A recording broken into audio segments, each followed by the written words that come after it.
جهمية لو ما تدري من تدرى لا اعتزوا بالجد لبى كل جبري من ورد حوض المنايا قال وهرى مثل جدي وقفوني وسط قبري من ورد حوض المنايا قال وهرى مثل جدي وقفوني وسط قبري لا اعتلوا ظاهر الشبح في كل مسرى ضيق الباق عاب بالجيكي والجفري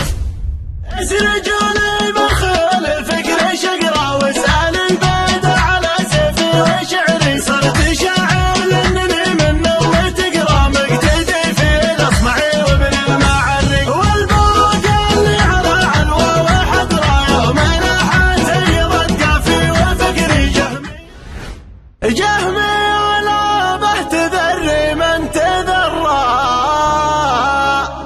إلى اعتزوا بالجد لبى كل جبري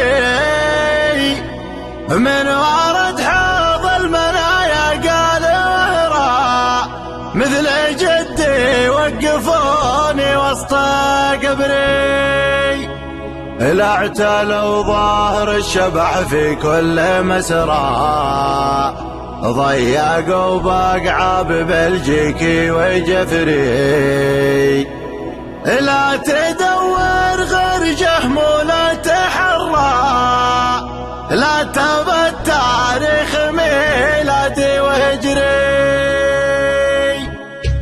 اسرجوني بخيل الفكر شقرا واسأل البيدة على سيفي وشعري صرت شاعر لانني من اللي تقرا مقتدي في الاصمعي وابن المعري والبوق اللي على علوى وحضرا يوم نحى سيضت قافي وفكري جهمي انا به تذري من تذرى لا اعتزوا بالجد لبى كل جبري جهمي لو به تذري من تذرى لا اعتزوا بالجد لبى كل جبري من ورد حوض المنايا قال وهرى مثل جدي وقفوني وسط قبري من ورد حوض المنايا قال وهرى مثل جدي وقفوني وسط قبري لا اعتلوا ظاهر الشبح في كل مسرى ضيق الباق عاب بالجيكي والجفري حربهم ما فوق ما داحس والغبرة معركتهم تنحسم والدم يجري اما ناصر وحمى غازي تجرى كيف يتجرى ودون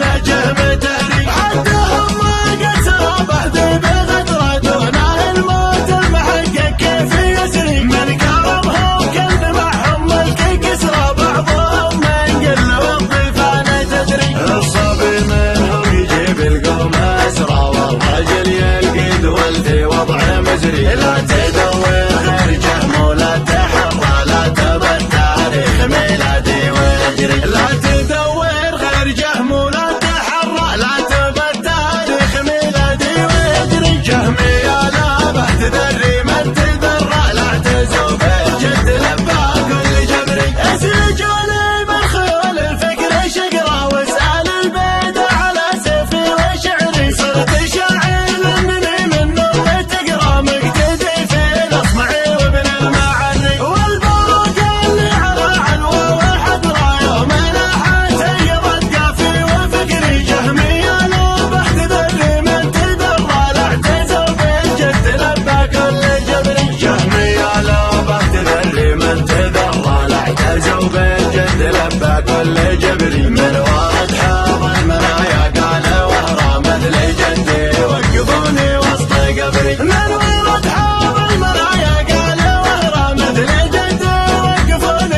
الدين